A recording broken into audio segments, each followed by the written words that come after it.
नमस्कार विद्यार्थी मित्रों, आज આપણે ધોરણ 8 હિન્દીમાં છઠ્ઠો પાઠ છે ભરત એ આજે આપણે જોઈશું। लेखक है राजा लक्ष्मण सिंह। यहाँ पर जो पाठ 6 दिया गया है वो एक नाटक है।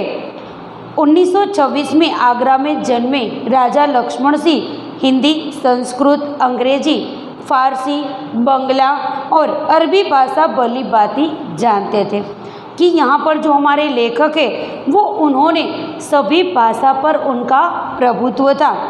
उनकी यहाँ पुस्तकों का अंग्रेजी और हिंदी में अनुवाद भी हुआ है। कालिदास के अभिज्ञा संकुतलम, मेघदूत, रघुवंश के हिंदी अनुवाद पर उन्हें पुरस्कार भी दिया गया है। यहाँ पर कालिदास द्वारा लिखित मूल नाटक अभिज्ञान शाकुंतलम का हिंदी में अनुवाद राजा लक्ष्मण सिंह ने किया। यहाँ पर जो पाठ दिया गया है भरत वो अभिज्ञान शाकुंतलम में से लिया गया है। प्रस्तुत पाठ उसी नाटक का एक अंश है। ऋषि कण्व के आश्रम में शकुंतला का पुत्र भरत एवं सिंह शावक के साथ वो खेल रहा है। शावक यानी कि सिंह का बच्चा कि उनके साथ वो खेल रहा है। आश्रम में रहने वाली 2 तपस्विनियाँ बालक को रोकने का प्रयत्न करती हैं। तपस्विनी यानी कि उन्होंने जो संसार का त्याग करके जो लोग जो तप करते हैं वो तो तपस्विनियाँ वो बालक को रोकने का प्रयत्न करती है।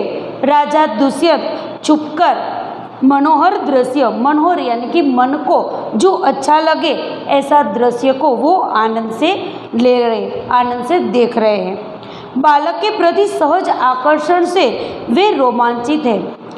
उनसे रहा नहीं गया और वो बालक के पास पहुंच गए कि उन्हें वो बालक को देखकर ही वो सहज यानी कि वो आकर्षण उन्हें पैदा होता है कि ये बालक अगर मेरा पुत्र होता तो कितना अच्छा होता, ये बालक कितना साहसी है। बालक के पास वो पहुंच जाते हैं, उसे गोद में उठाकर प्यार भी करते हैं। वे सोचने लगते हैं काश ये बालक मेरा पुत्र होता।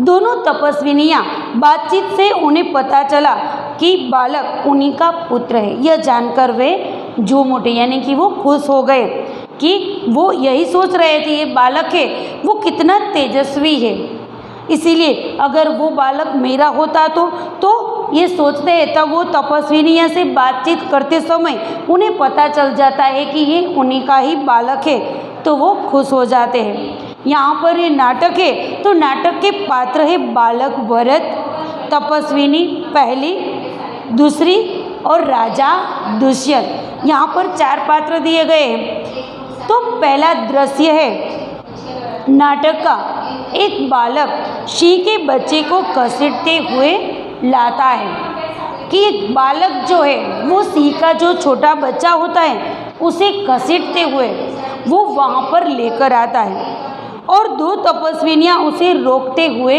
आती हैं कि 2 तपस्विनियाँ हैं वो बच्चे को रोकती है कि सिंह के बच्चे को वह न घसीटे।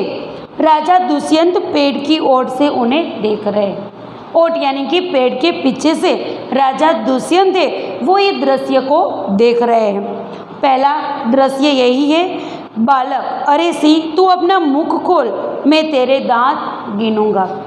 कि पहला दृश्य जब शुरू होता है तो बालक का आता है, अरे कि इस सिंह तू अपना मुख यानी कि अपने मुख खोल और तेरे दांत मुझे दिखा, मैं उनको गिनूंगा। पहली तपस्विनी, ए हठीले बालक तू वन के इन पशुओं को क्यों सताता है। पहली तपस्विनी आती है और वो बालक को कहती है, हठीला यानी किसी को न मानने वाला बालक तू इस वन के पशुओं को क्यों सताता है यानी कि तू क्यों उसे हैरान करता है। हम तो इन पशुओं को बाल बच्चों के समान रखते हैं। हम लोग ये बच्चे जो पशुओं के जो छोटे छोटे बच्चे होते हैं उन्हें हम अपने बालक की तरह रखते हैं और तुम उन्हें परेशान कर रहे हो।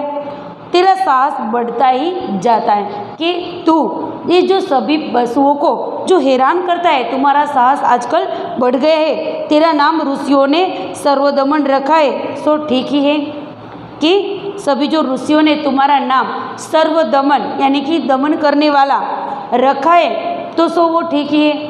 कि तुम्हारा नाम जैसे तुम्हारे गुण है तो सही रखा तुम्हारा नाम है।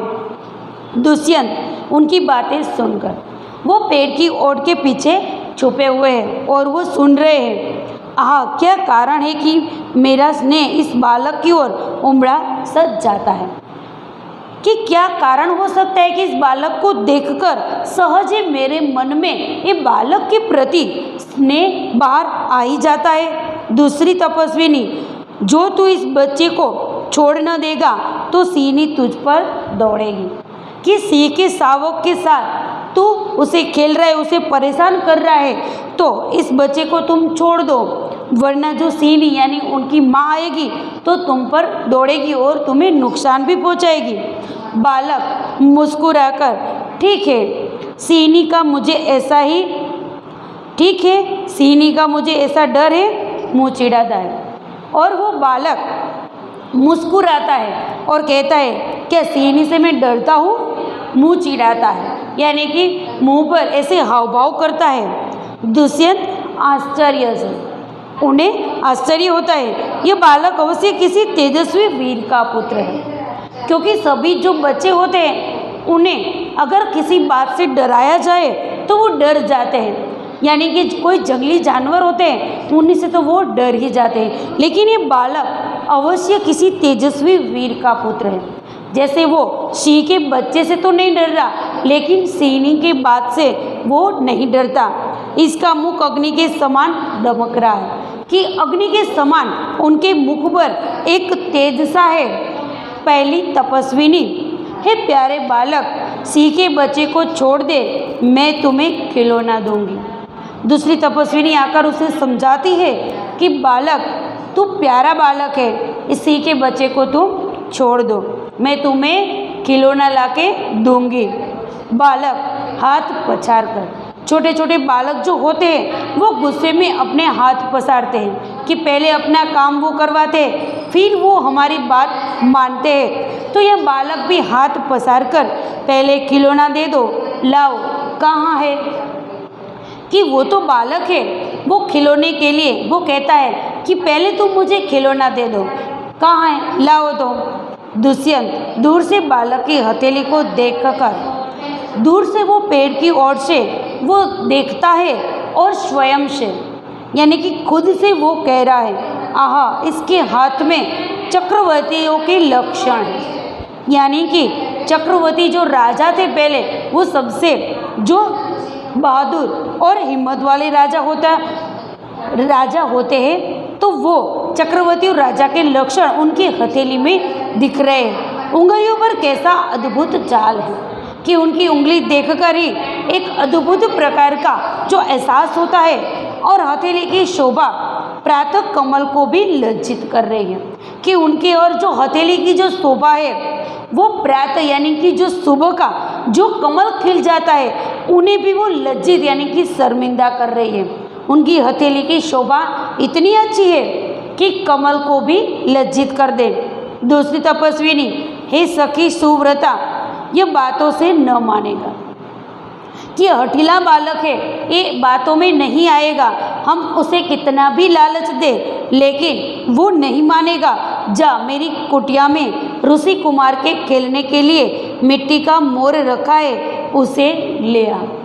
कि ये बालक जो है वो बालक हठीला है, वो ऐसे तुम बोलोगी कि मैं तुम्हें खिलौना दूंगी तो वो न मानेगा। तुम जाओ और कुटिया में से ऋषि कुमार के खेलने के लिए मिट्टी का मोर रखा है, उसे लेकर आओ। पहली तपस्विनी, मैं अभी लिए आती हूँ, और वो जा रही है। बालक, तब तक मैं इसी सिंह के बच्चे के साथ ही खेलूँगा, जब तक तुम मुझे खिलौना लाके नहीं दोगी तब तक तो मैं इसी बालक के साथ ही खेलूँगा। यह कहकर तपस्विनी की ओर देखकर हंसता है, और वो बालक वो तपस्विनी को चिढ़ाता है कि जब तक तुम मुझे खिलौना न दो तब तक तो मैं सिंह के बच्चे के साथ ही खेलूँगा। दुष्यंत, आप ही आप अपने आप वो बोल रहा है, इस सुंदर बालक से खेलने को मेरा मन कैसा ललचाता है, कि बालक कितना सुंदर है और उसके साथ खेलने के लिए मेरा मन भी कैसे आज वो ललचाता है कि मुझे ऐसे बालक के साथ खेलने की इच्छा हो रही है। आह भरकर धन्य है वो मनुष्य जो अपने पुत्रों को गोद में लेकर उनके अंग की धूलि से अपनी गोद मैली करते हैं। कि वो लोग जो धन्य है कि जिसके अपने पुत्रों को वो गोद में बिठा सकते हैं और वो अपनी गोद को मैली कर सकते हैं धूल से, धूलि यानी कि धूल से। और पुत्रों के मुख अकारण हंसी से खुलकर उज्जवल दांतों की शोभा दिखाते हैं और तुतले वचन भी बोलते हैं। कि छोटे छोटे जो बच्चे होते हैं अकारण यानी कि कारण के बिना भी हंसी वो खुलकर हंसते भी हैं और अपने जो उज्जवल यानी कि जो सफ़ेद दांत है वो उनकी शोभा भी दिखाते हैं। और तुतले यानी कि वो जो तुतले वचन यानी कि वो बोलते भी है। दूसरी तपस्विनी, क्यों रे डेढ़ तू मेरी बात कान नहीं धरता। टेढ़ यानी कि जो किसी की बात नहीं सुनता, उनके लिए वो शब्द का प्रयोग किया गया है कि तू मेरी बात कान नहीं धरता, यानी कि तू मेरी बात नहीं सुनता।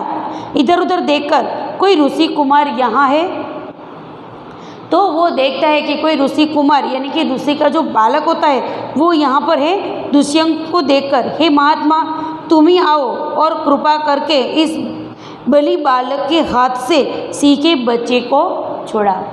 कि वो जो दूसरी तपस्विनी है वो यहाँ पर दुष्यंत यानी कि उनके जो वो पेड़ के पीछे से वो देख रहा था उन्हें देख गई और वो कहती है कि हे महात्मा तुम ही इधर आओ और इस बालक को तुम समझाओ और इस जो सीखे बच्चे को उनके हाथ से तुम छुड़ा सकते हो। दुष्यंत अच्छा बालक के पास जाकर और हंसकर वो बालक के पास जाता है और हंसता है और कहता है, हे ऋषि कुमार तुमने तपोवन के विरुद्ध यह आचरण क्यों सीखा। तपोवन के विरुद्ध यानी तपोवन यानी कि जो तप करने की जो भूमि होती है उन्हें तपोवन कहा जाता है। तपोवन के विरुद्ध यानी कि जो तप करने की भूमि होती है वहाँ किसी पशु पक्षी को हैरान नहीं किया जाता, तो इनके विरुद्ध तुमने आचरण यानी कि व्यवहार क्यों शुरू किया है जिसने तुम्हारा कुल ही लाज जाती हो। कुल यानी कि जिस कुल में तुमने जन्म लिया उनकी लाज जाती हो, ऐसा वर्तन तुम क्यों कर रहे हो।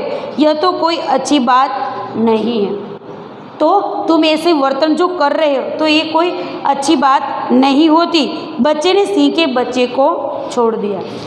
बच्चा जब सुनता है बात तो तब उन्हें तुरंत ही उन्हें सिंह के बच्चे को वो छोड़ देता है। दूसरी तपस्विनी, हे बड़भागी यह ऋषि कुमार नहीं है कि तुम कि यहाँ पर ये जो बालक को तुम ऋषि कुमार कह रहे हो वो कोई ऋषि कुमार नहीं है।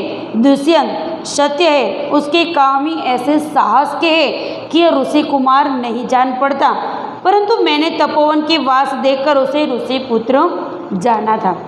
कि दुष्यंत यहाँ कह रहा है कि सत्य है, क्योंकि इस बालक का वर्तन देखकर कोई नहीं कह सकता कि ये बालक ऋषि कुमार है।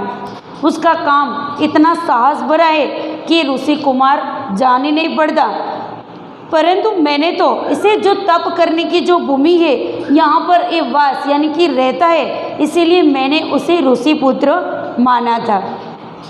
बच्चे की हथेली को अपने हाथ से लेकर स्वयं बच्चे की हथेली को अपने हाथ में लेकर वो स्वयं ही बोलता है, आह इसका हाथ छूने से मुझे इतना सुख हुआ, तो जिस बड़भागी का ये बेटा है उसे कितना हर्ष होता हो।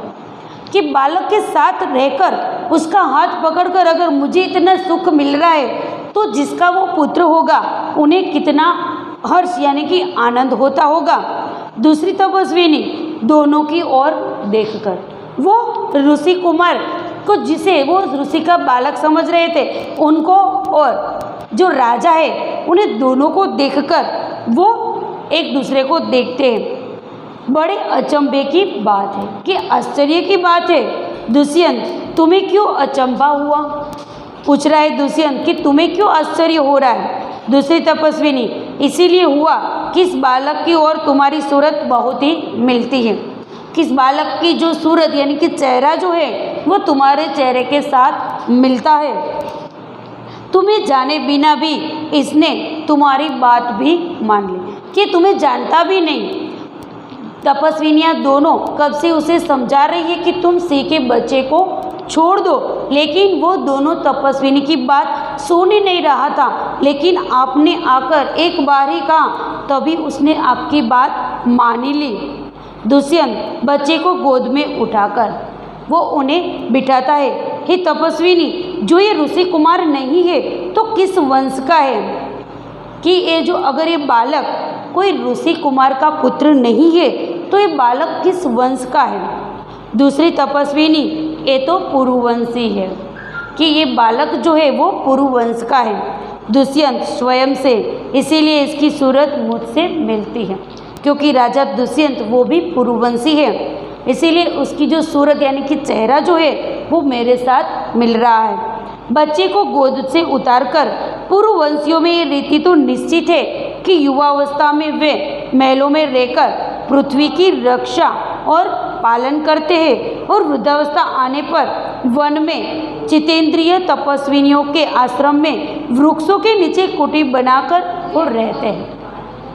राजा कह रहा है कि यहाँ पर पुरुवंशी जो वंशज है उनमें एक रीति यानी कि नियम चला आ रहा है कि जब वो युवावस्था में वो राजा होते हैं तब उनके महल और पृथ्वी की वो रक्षा करते हैं, उनका पालन करते हैं, और जब वो वृद्धावस्था में आ जाते हैं तब वो सभी इंद्रियों को जीतकर वो तपस्विनियों के आश्रम में जाकर रहते हैं। देवता जैसी शक्ति वाला यह निडर और असाधारण बालक मनुष्य का पुत्र भला किस प्रकार होगा? कि ये बालक जो है उनकी शक्ति देवताओं जैसी है और वो निडर और असाधारण, ये बालक कोई साधारण नहीं है, तो वो मनुष्य का पुत्र तो किस प्रकार हो सकता है? दूसरी तपस्विनी, हे परदेसी, तेरा यह संदेह तब मिट जाएगा जब तू जान लेगा कि इस बालक की माँ मेनका नामक की एक अप्सरा की बेटी है। कि दूसरी तपस्विनी वो कह रही है कि परदेसी, तुम्हारा जो संदेह है कि इस बालक जो है वो कोई साधारण बालक नहीं है, तुम्हारा ये जो संदेह है तुम्हारे मन में वो तब मिट जाएगा, यानी कि वो तुम्हें तब जान जाओगे कि बालक जो है वो मेनका नामक अप्सरा थी, वो उनकी बेटी थी, उनका ये पुत्र है। उसी के प्रताप से इनका जन्म देव पितर के इस तपोवन में हुआ। कि इस प्रताप यानी कि जो मेनका नामक जो एक अप्सरा की बेटी थी वो यहाँ रह रही थी, इसीलिए इनका जन्म तपोवन में हुआ। दुष्यंत मन में यह तो बड़े आनंद की बात सुनाई, इससे कुछ आशा मेरी बढ़ी। कि तुमने अच्छी बात सुनाई कि मुझे आशा बढ़ी कि पुत्र मेरा हो सकता है। इसकी माता किस राजर्षि की पत्नी है? कि इसकी जो माता जो है वो किस राजा की पत्नी थी? दूसरी तपस्विनी, जिस राजा ने अपनी विवाहित स्त्री को बिना अपराधे जो छोड़ दिया है उसका नाम मैं न लूँगी। कि जिस राजा जो है वो अपनी पत्नी को किसी भी कारण के बिना, अपराध के बिना अगर उसे छोड़ देता है तो उसी राजा का नाम मैं नहीं ले सकती। दुष्यंत स्वयं से, यह कथा तो मुझ पर लगती है। अभी जो जान पड़ता है कि ये कथा तो मुझे मेरी ही लगती है, भला अब इस बालक की माँ का नाम पूछूं। पहली तपस्विनी मिट्टी का मोर लेकर आती है कि मुझे लगता है कि ये कथा तो मेरी ही लगती है, इसकी माँ का नाम अगर मुझे पता चल जाए तो मैं नाम उसका पूछता हूँ। तभी पहली तपस्विनी जो होती है वो मिट्टी का मोर लेकर आती है। यहाँ तक हम रखते हैं, आगे का हम दूसरे लेक्चर में देखेंगे।